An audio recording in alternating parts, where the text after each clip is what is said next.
Friends of the Divine Mercy Missionaries presents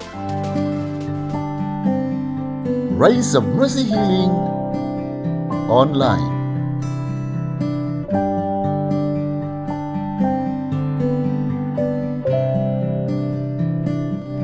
Friends, let's welcome, with all the love and mercy of the Lord, Kuya Rene.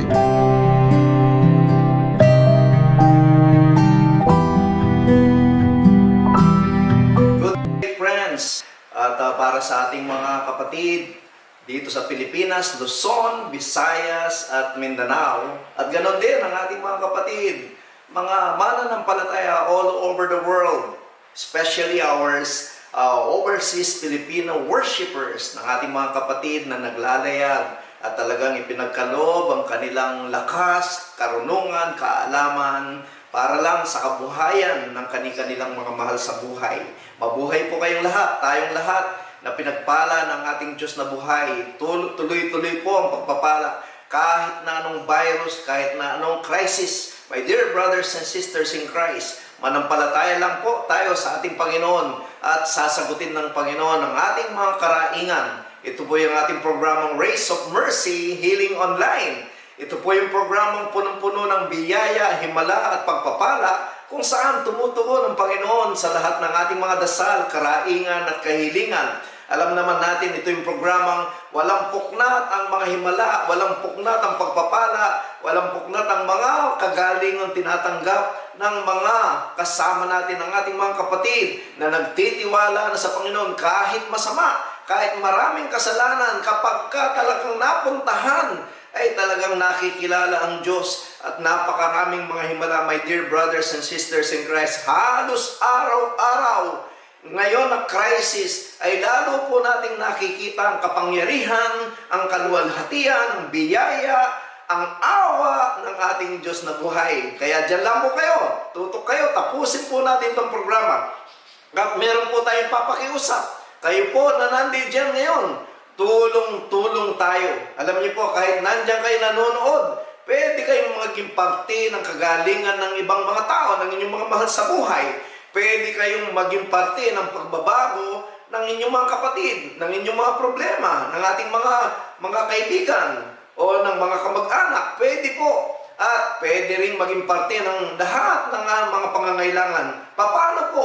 I-share nyo lang po itong link na to sa ating mga kapatid. Ay wag po kayong puputol dahil kapag ka narinig nila, napanood nila, hindi natin alam yung himala ng Diyos ay mangyayari at mangyayari. Libo-libo na po, hindi na kayang bilangin ang napakaraming nagbalik loob, ang napakarami talagang naniwala at napakarami ngayon naka-experience ng isang bagong buhay sa Diyos. Kaya huwag niyo pong ipagkakait ang inyong pag-share sa ating programa. Nasa YouTube po din po tayo. At talaga namang binabati rin natin ang ating mga kapatid dyan sa YouTube at sa lahat ng ating mga taga-subaybay. So brothers and sisters in Christ, lagi nating tandaan, walang imposible sa Diyos. So brothers and sisters in Christ, ngayon po ay talagang punong-puno na ang ating mga gawain. Meron na po tayong enthronement all over the world. And of course, dito sa atin sa Pilipinas, Luzon, Visayas at Mindanao, meron na po tayong maraming clusters. Marami na rin po tayong talagang mga chapters. So brothers and sisters in Christ, ito po, meron na po tayong total permanent enthronements this week. Week by week, alam niyo naman, meron po talaga nagpapa-enthrone sa atin kung saan-saang mga lugar. 20 po na households. Imagine, 20 yan sa isang pamilya. Kung may 3, 4 o 5, napakarami pong mga anak ng Diyos ang inaabot ng ating mga enthronements. Ngayon po, babatiin natin yung mga nag-enthrone na napag-enthrone na natin dyan po sa Lumos, Malabon, Sister Soledad, Dalawang Bayan, dyan po sa Commonwealth, Quezon City, Sister Emerbeta Anud, Sister Josebel Segorio, at sa Nagcarlan, Laguna, nakarating na po tayo sa Nagcarlan, Laguna, Brother Florentino Articona, Sister May Cheryl Coligado, Sister Annabel Bueno Alvarez. Sa Liliw, Laguna, Sister Mary Rose Burmeje, Sister Francis Sumaya, Sister Yalin Salmorin. Sa Bagak, Bataan, Sister Joey Andrea Margallo. At dyan po sa Bacoor, Cavite, Brother Augusto Trilles Jr. Diyan po sa ating mga kapatid, mga igsoon sa Consolacion, Cebu, sa Ronya family, Abelio family, Sister Gretel Gepanto, Brother Roldan Sanes, Sister Irene Bentayo. Diyan po sa Cordoba, Cebu, Sister Charlene May De Leon, Sister Karen Daculio, Sister Nanette Sumalinog. Sa Lapu-Lapu City, Cebu, Kent Lester Pehante. Total number po of clusters as of this week, meron na po tayong 336 clusters. At ini-aim po natin makabuo tayo ng 500, hoping with God's grace, bago matapos tong taon na to, 500 na yung ating mga images na maakyat sa mga tahanan ng mga anak ng Diyos na mapupuspos ng pagpapala, biyaya, at maraming mga himala at talagang kabuhayan na mararating ang ating mga kapatid dahil sa pagkilala sa ating Diyos na buhay. Meron po tayong mga new clusters and name of household dyan po sa Bacolod, Karagdagan, Manlapa Trust Cluster. Ang household po natin, Sister Carla Daanoy. Dyan po sa Laguna, Mohon Cluster. Household po dyan, Sister Cecilia Arosena. At dyan po sa Rizal, Sitio Pulang Lupa Cluster, Sister Debbie Casas.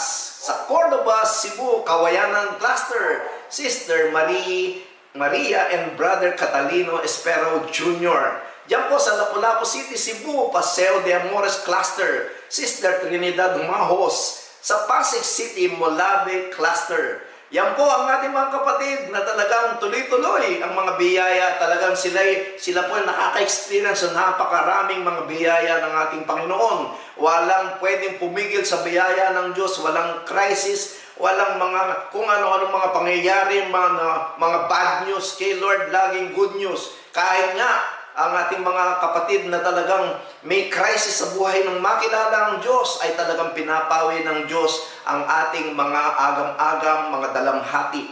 Total enrollments, mga kapatid, household 76,627.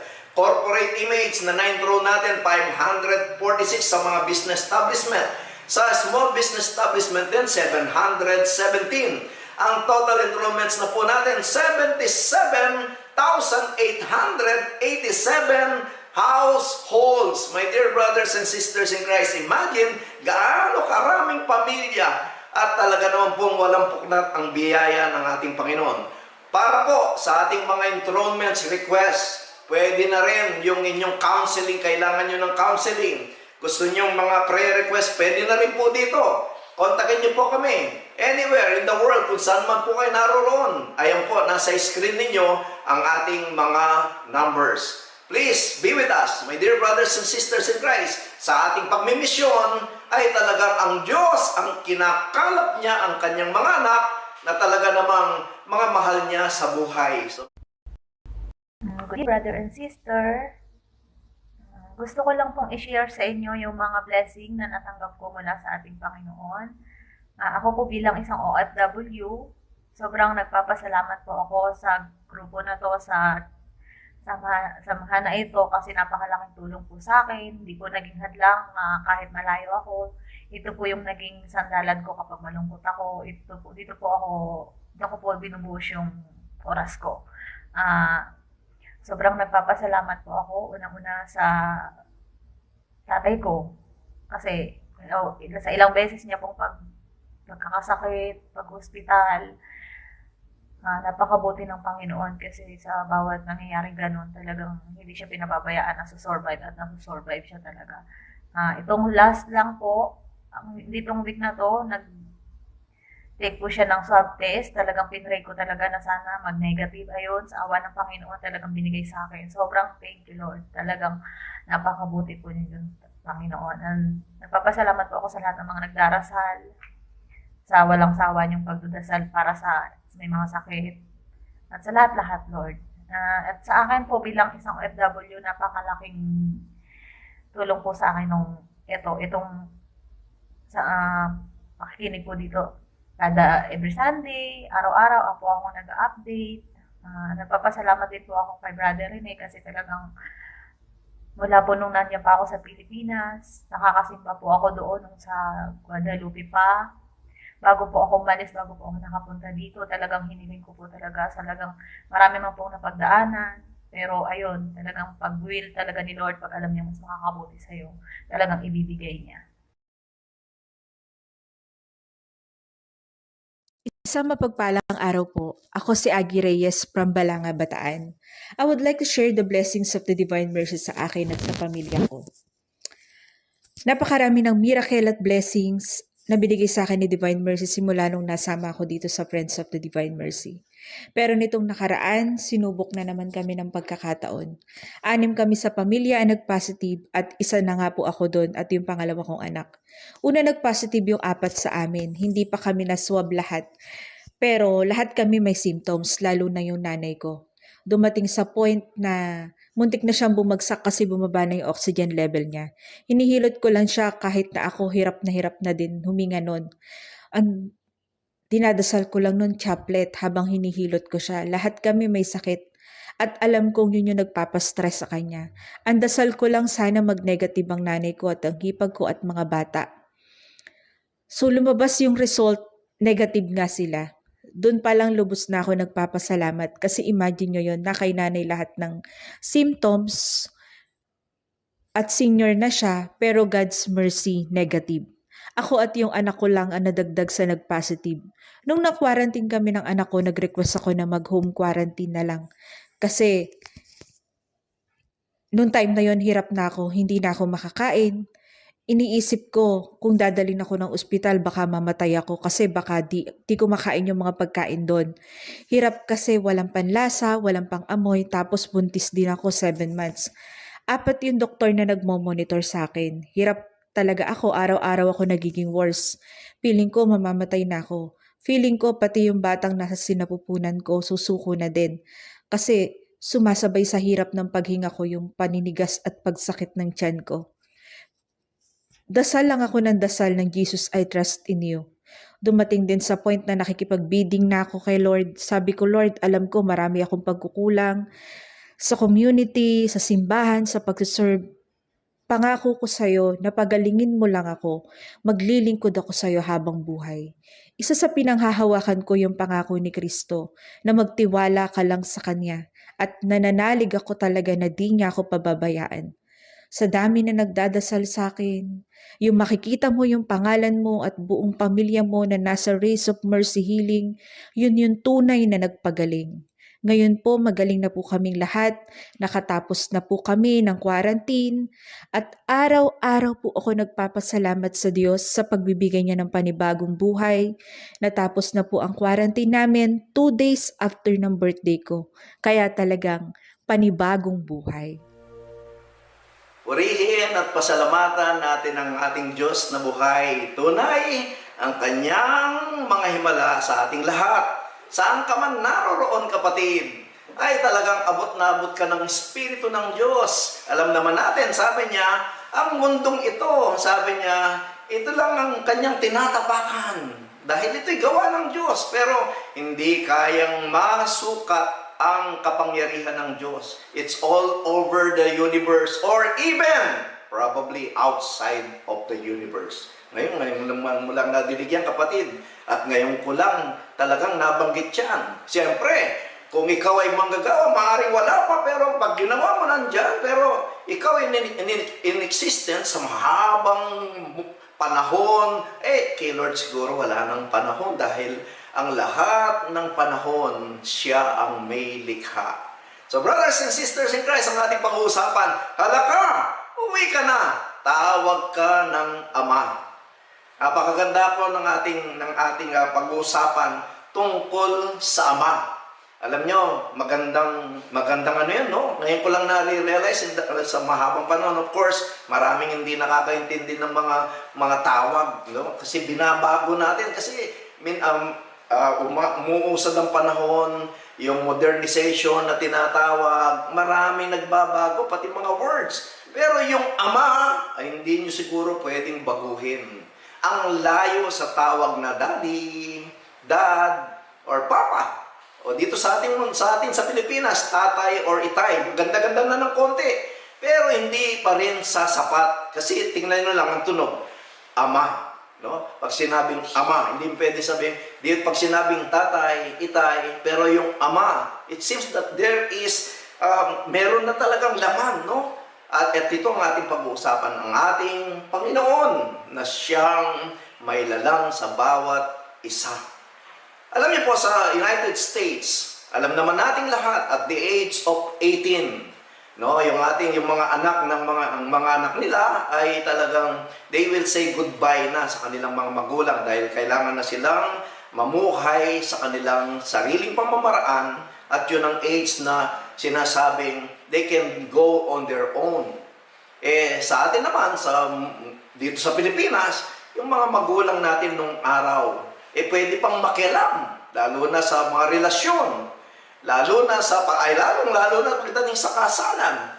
O minsan, talagang nag-overboard naman ang ating mga magulang. Lahat na lang, sabi nga ng mga kabataan, lahat na lang pinakikialaman nyo. No? Pero, hindi naman siguro word lang na pakikialam. Siyempre, meron silang pagmamahal, concern. At yun ang ating titignan. Ang mahalaga mga kapatid, sa ating kapanahunan, mahalaga pa rin to.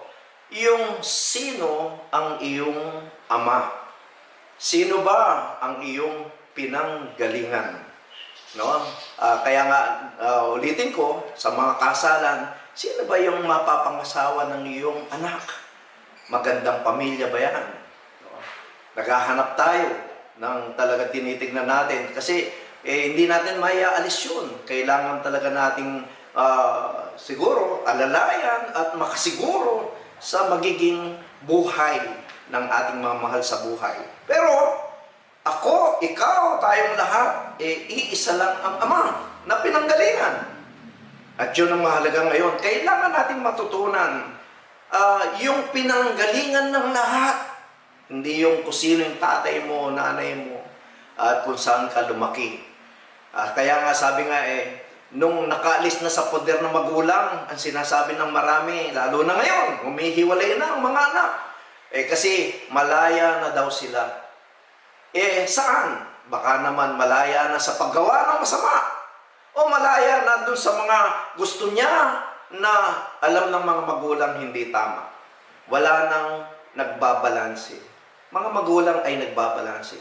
Ang Diyos, ang ating Panginoon, yung kanyang mga salita, binabalanse tayo. Ang kanyang mga salita bilang Ama, tinuturuan tayo. Siguro tingnan natin mga kapatid, mula noon hanggang ngayon, yung ating banal na Biblia, ay ito'y pagtuturo ng Panginoon sa kanyang mga anak. Para huwag tayong malayo sa ating Ama. Kaya nga sabi nga ng ating titulo, halaka, no? Tawag ka na ng Ama, uwi ka na. Kasi maraming umalis. Hindi na bumabalik sa piling ng Diyos. Hindi na talaga nakakaunawa.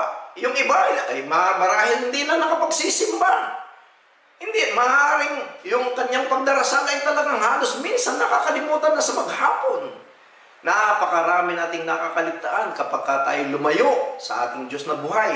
At laging sinasabi ng Panginoon, kung wala ka talaga sa kanyang piling, ay maraming mga hindi magiging maayos. But with God, with Christ, putting God first in our lives, talaga namang masisecure ang ating buhay sa mundong ito.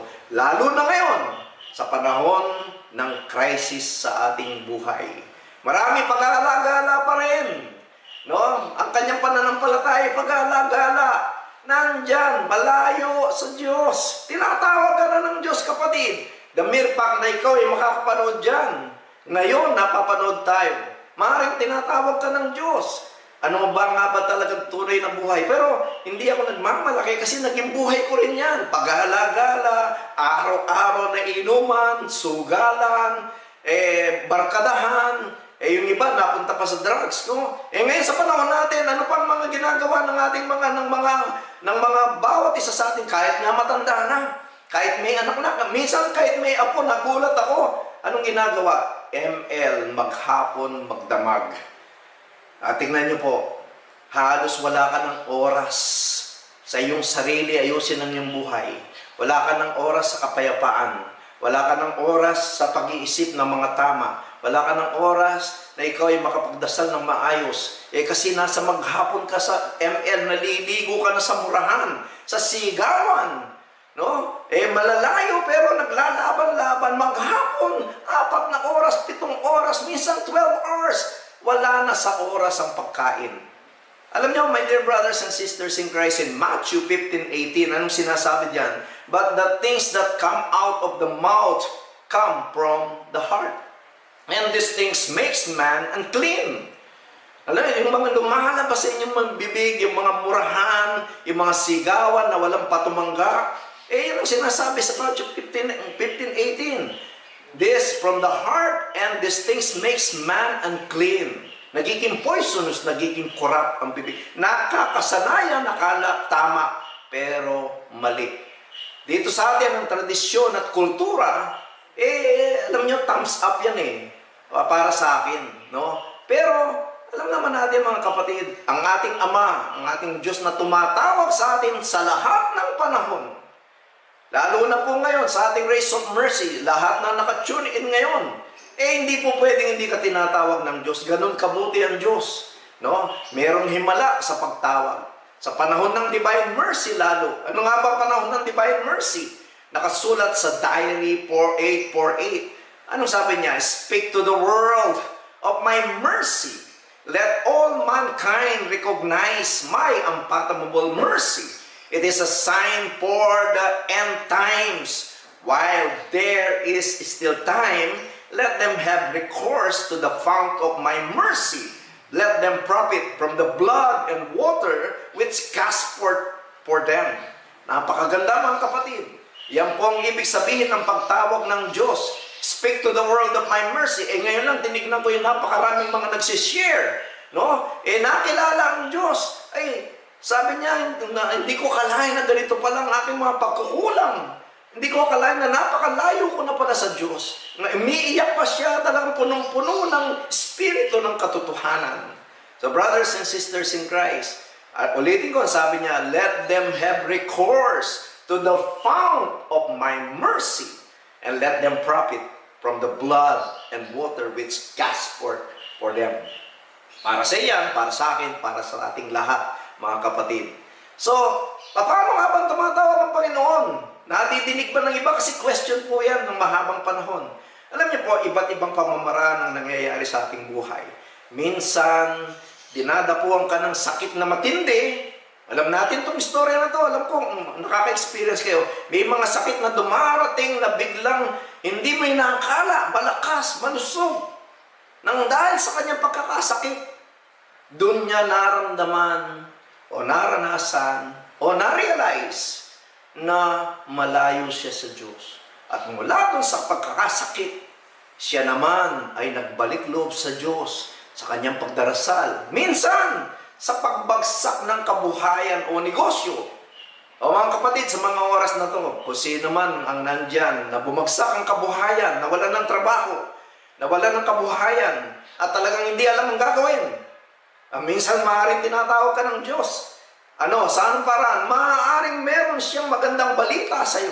Maaaring pwedeng baguhin ng Diyos ang pamamaraan ng iyong buhay. Maaaring meron siyang ibibigay na bago sa iyo na kung saan, dati yung negosyo mo, hindi mo siya kasama. Baka ngayon, bigyan ka ng maaaring higit pa. Pwede kang makapag-umpisa sa maliit at kapag may blessing ng Panginoon, ay talagang yung tawag ng Diyos ay mararanasan mo. Ganun po ang pamamaraan ng Diyos. Minsan sa mga problema sa mga anak, dito po, mga nanay at tatay, problema sa mga kapatid, kaibigan, o di kaya siya nangyayari ngayon. Alam niyo po, dito sa ating ministry, napakaraming tinawag ng mga nauna mga anak. At yung mga anak, nahikayat dalhin si nanay. At nung dumating si nanay, nahikayat yung tatay. At nandun ang isang pamilya. O minsan naman si tatay, karay-karay na sa susunod yung nanay. Minsan naman si nanay, susunod naman na seminar, yung kasama yung tatay niyang lasenggo. At nagbabago mga kapatid. Yun ang tawag ng Diyos. Uwi ka na kapatid. Uwi ka na sa piling ng Panginoon. Tawag ka na ng Diyos. At yung iba naman, mga kapatid, ito yung pinakamaraming sitwasyon kung paano tayo tinatawag ng Panginoon. Madalas, dun sa konsensya. Alam mo, hindi ako naniniwala pag gumagawa ka ng masama, hindi ka kinukonsensya. Hindi ako naniniwala na kapag ikaw ay lasenggo, sugarol, hindi ka kinukonsensya. Hindi pwede. Meron. Hindi lang natin nabibigyan ng pansin ang tawag ng Diyos. Napakaraming lasenggo, sugarol, babaero. Ditong pumasok sa ministry nito, iba't ibang mga eksena sa buhay, mga magnanakaw, mga nanaligaw ng landas. Pero nung matagpuan ang ating community, tinawag, libo-libo, nakikita natin, na-announce natin every week, ang mga bagong mga members natin, ang mga maraming sumasama na naglilingkod na kasama weekly, my dear brothers and sisters in Christ. At sa kanilang paglalakbay, sa kanilang pagiging misyonaryo, ay napakarami ng kanilang testimony. Ganon din po ako. Tayong lahat, pare-pareho lang, pantay-pantay. Iisa lang ating pinagmulan, pinanggalingan. Anong sabi sa 1 Corinthians 7:17? Nevertheless, each person should live as believer in whatever situation the Lord has assigned to them, just as God has called them. Merong naka-assign sa ating lahat. Dapat lang maging believer, tayong lahat. Mapapatunayan niyo yung mga kapatid sa mga susunod ay ikaw na magiging mensahero ng Panginoon. Sa susunod, ikaw ang unang-unang makaka-experience kung paano kabuti ang ating Diyos na buhay. So brothers and sisters in Christ, mayroong isang magandang istorya, no, ng mga naligaw ng landas. Ako naligaw ng landas. Maraming naliligaw ang landas sa atin. Maaring ikaw hindi, pero yung katabi mo ngayon, ligaw ang landas. Maaring dyan sa mga nanonood, tayong lahat, ligaw pa rin hanggang ngayon. Meron po sa ating sa Gospel, Luke 15:11-32. At naririnig natin to several times, many times in our life. This is the story of the prodigal son. Alam niyo yung prodigal son, istorya ng dalawang anak. Yung isang anak, ang sabi niya, Father, give me my share of the state. Yung pwede ko nang manahin. Hindi ko na kailangan antayin pa na ikaw ay mamamatay para makuha ko. But, yung ama, talagang dinivide niya yung pera. Ipinagkaloob doon sa naghihingi. Then, this guy, our brother of ours, he set off for the distant country. He squandered his wealth. Alam nyo, pagka marami kang pera at talagang biglaan, hindi mo alam talagang magagastos mo yun. Alam nyo, nung araw ako, daang-daang libo mga kapatid, ay pagka dami-daming perang dumaan sa aking kamay, umuubos po kami ng 3,000, 5,000, 7,000 a day ng aking mga barkada. Kasi pare-pareho kami may hanap buhay. Nasa showbiz circle ako ng araw, sa marketing. Talagang araw-araw po mga kapatid. Walang puknat yan. For many years, 14 years in my life, kung saan-saan din ako na-destino all over the Philippines. No, in-squander ko rin ang kayamanang dapat ay talagang maayos na, pero karamihan din po nun hindi galing sa mabuti. So, tuloy natin ang kwento. He squandered his wealth wildly in vices, then famine strikes. He is now in dire needs. Naubos na ang kanyang kinuha sa kanyang tatay. In dire needs to live his own, but nung maubos na, eto na. It's nothing. Broken na siya. Wala na. Naubos na. No? Then, naghanap siya ng hanap buhay. He was hired to feed pigs. And sometimes, he has to fill his stomach with the pods that pigs were eating. Halos yung kinakain na ng kanyang mga inaalagaan, kailangan niyang kainin para mabuhay. Then, he came to his senses, realizing na meron siyang ama, no? Na maaaring mas masarap pang kinakain ng mga lingkod ng kanyang tatay na naranasan niya in the past dahil yun ang kanyang buhay. Magandang buhay. Pero kailangan niyang i-discover ang kanyang mga gustong marating sa kanyang buhay, kaya umiwalay sa tatay. Ito po nangyari sa ating kapatid na prodigal son. Anong sabi niya? I have to go back to my father.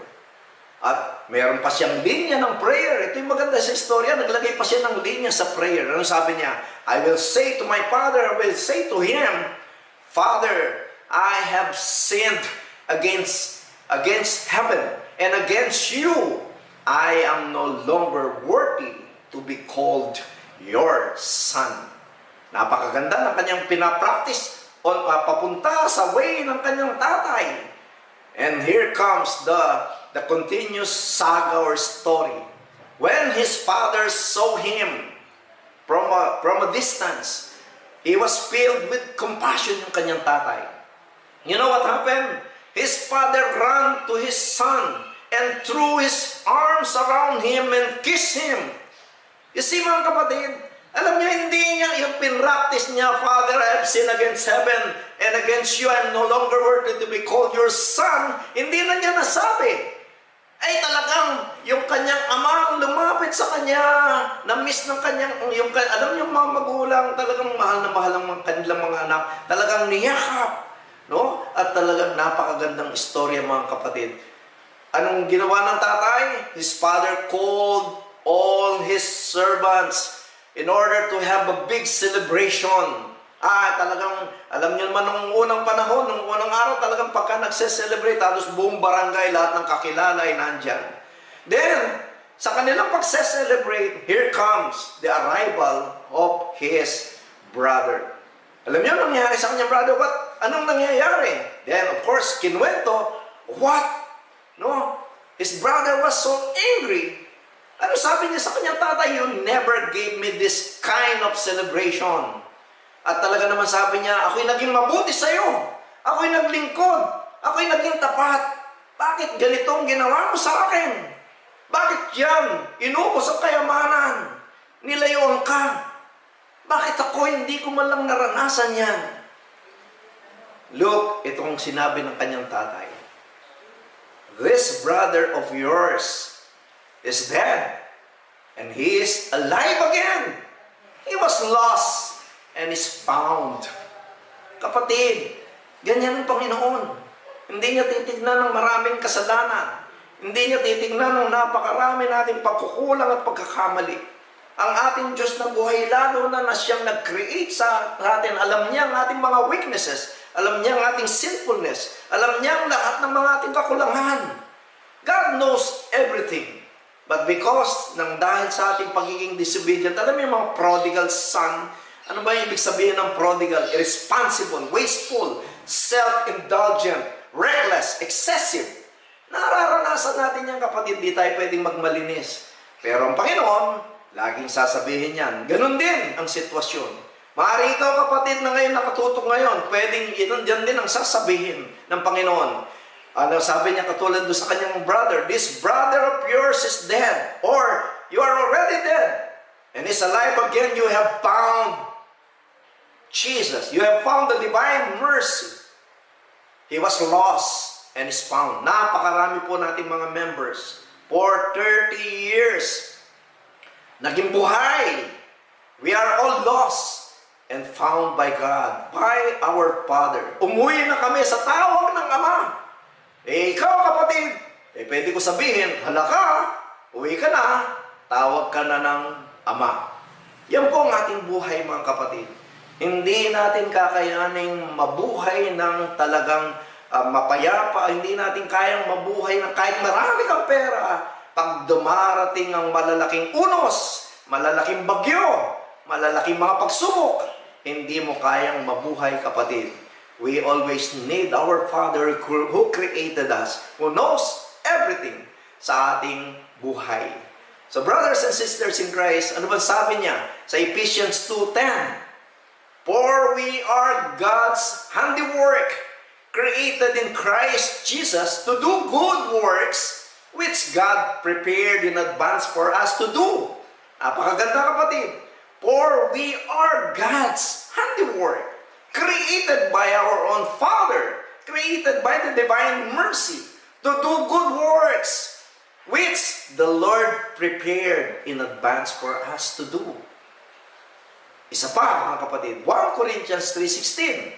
Do you know that you are God's temple and that God's Spirit dwells in you? That God's Spirit dwells in me. That God's Spirit, the Spirit of the divine mercy, dwells in all His creation. Lahat tayo ay dapat kasama natin lagi ang Espiritu ng Diyos para tayo mabuhay. Kapatid, uwi na, sama na, makibahagi ka na sa buhay na walang hanggan. Hindi lang doon sa kalangitan, dito pa lang gawin na natin. Sumama ka na sa buhay na walang hanggan. Sumama ka na, total ang Diyos nandito, ang kanyang Espiritu ay nandito, ang kanyang mga salita ay nandito, ang kanyang mga pangako ay naririto, ang kanyang buhay ay naririto, ang kanyang pagmamahal, ang kanyang awa ay naririto sa ating piling. So brothers and sisters in Christ, tunay nga ang kanyang kabutihan, yung kanyang compassion, at talagang gusto niya rin tayong yakapin katulad ng ating kapatid sa istorya ng prodigal son.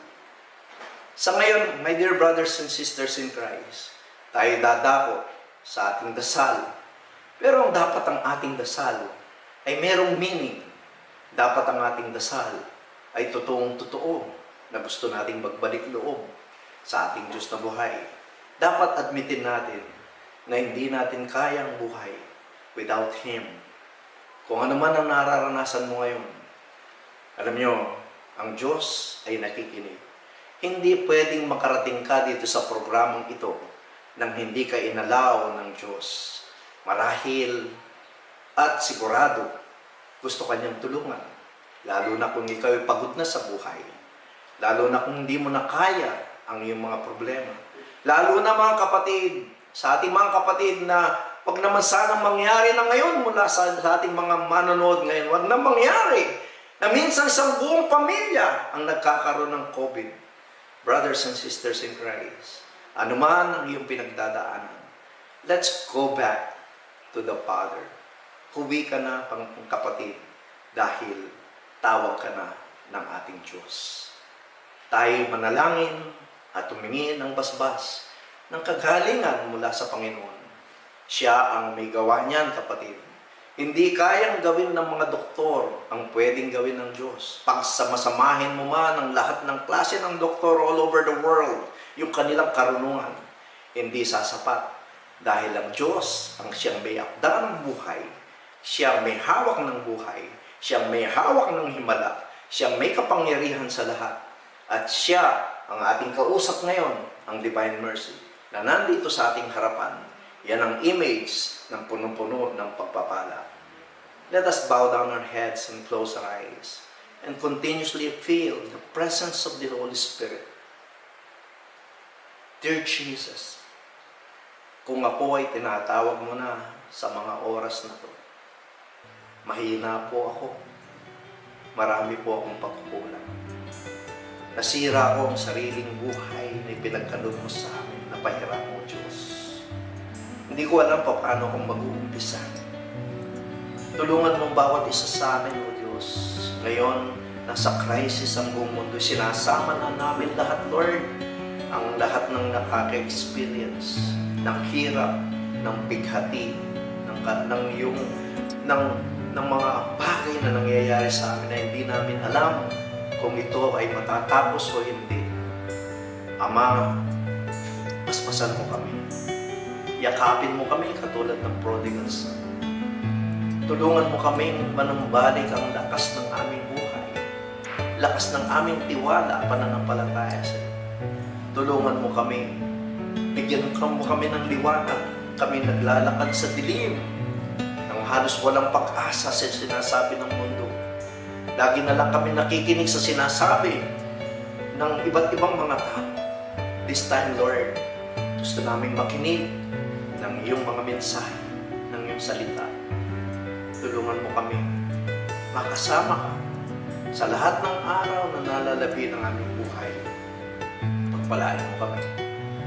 I-bless mo, Lord God, ang lahat ng mga napapagal sa mga oras na nawawalan ng pag-asa, mga nasaktan, mga nawalan ng hanap buhay, nawalan ng kabuhayan, O Diyos.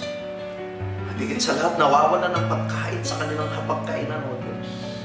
Tulungan mo ang bawat isa sa amin. Tulungan mo ang bawat pamilya, O Diyos. Gabayan mo kami, pagpalain. I-bless ang bawat isa ngayon na naririto at nagkakasama-sama kami sa iyong piling, O Diyos. Buhusan mo kami ng iyong Espiritu, ng iyong biyaya, ng iyong pagpapala.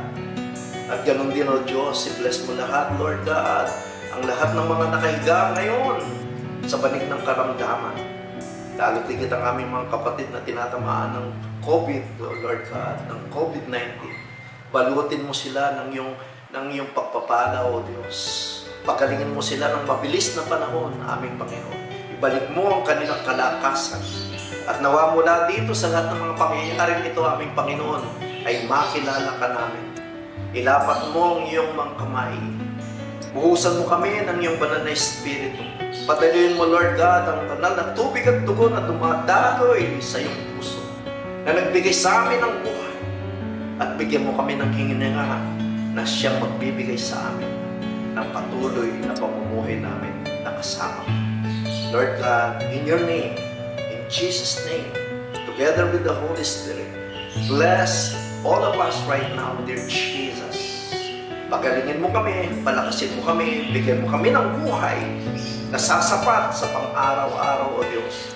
At kung malayo man ang aming mga pamilya, take good care of them, dear Jesus. And bless them and grant them, O dear Jesus, your holy presence. Thank you, O Lord God. And let your rays of mercy,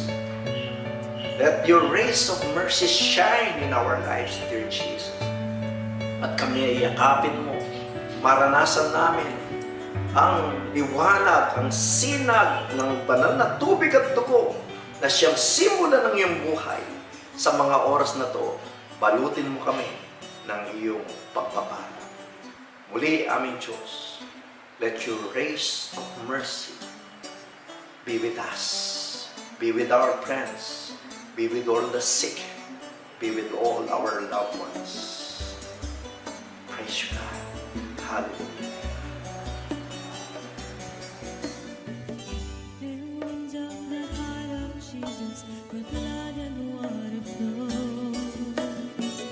It becomes the rays of mercy, the fount of your healing grace. I want to praise you. I want to praise you. I want to praise you. I want to praise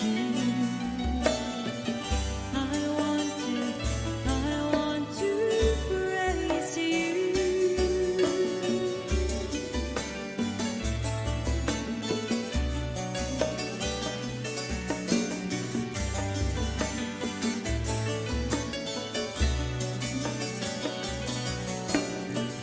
Take away the sins of our soul.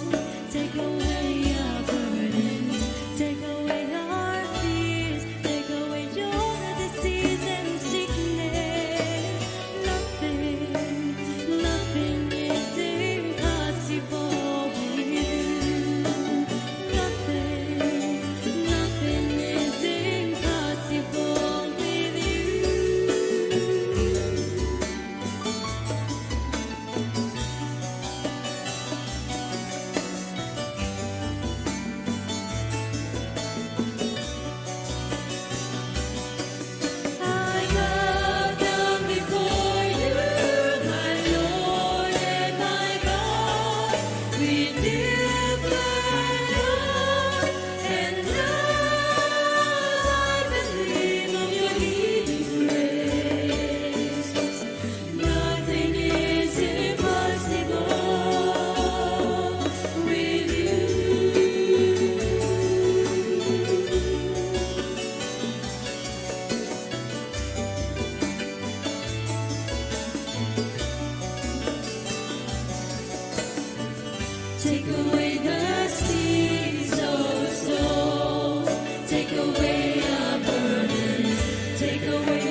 Thank you, Jesus, for all the blessings that we have received.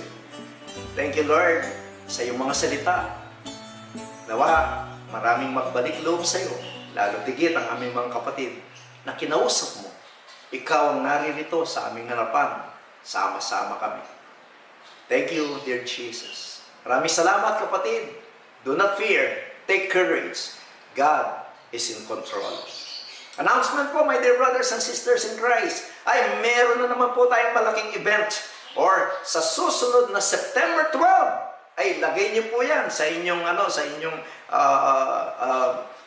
yung tandaan ninyo sa inyong isip na lang. Meron din po sa ating mga Facebook, sa ating mga paalala, no? September 12, 2021, ayan po nakikita niyo sa screen. Ang ating pag-uusapan, the hour of great mercy is coming. Be with us, with your family. Bakit family?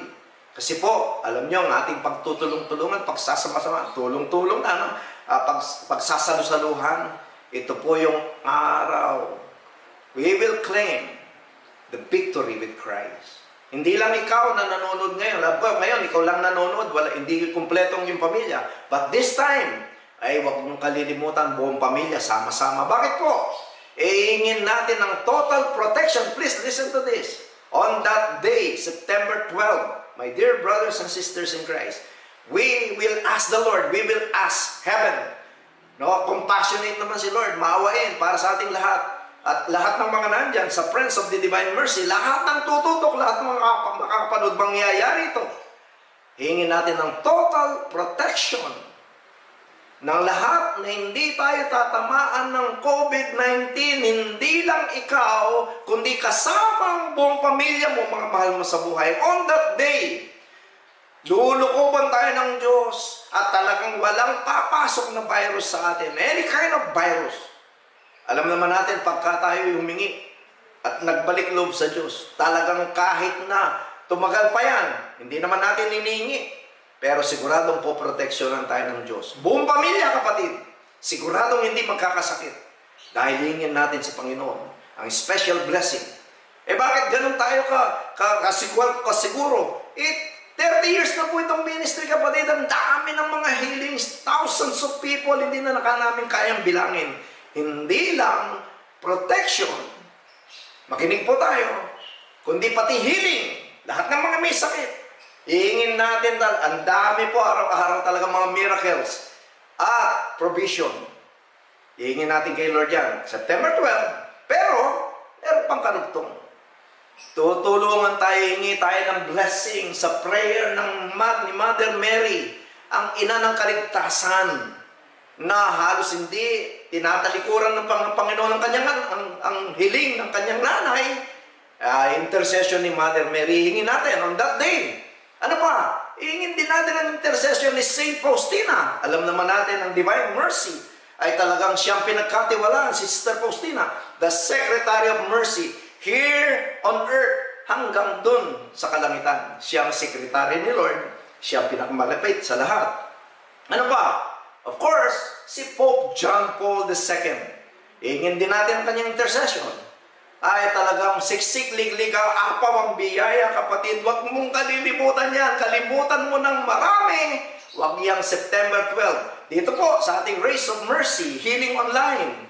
Tandaan po natin, Mother Mary, Saint Faustina, Pope John Paul II, yung kanilang prayer, intercession, together with all the saints and choirs of angels. We will celebrate and we will ask, bombard heaven with His loving touch sa ating lahat. Again, mga kapatid, provision, healing, and protection. So God bless, friends, mga kapatid, kayo na nagsipagtutok. Alam kong marami kayong mga ikukwento sa susunod na mga oras o araw dahil marami kayong tatanggapin mula sa Panginoon. Huwag niyo lang kaliligtaan. Walang imposible sa Diyos.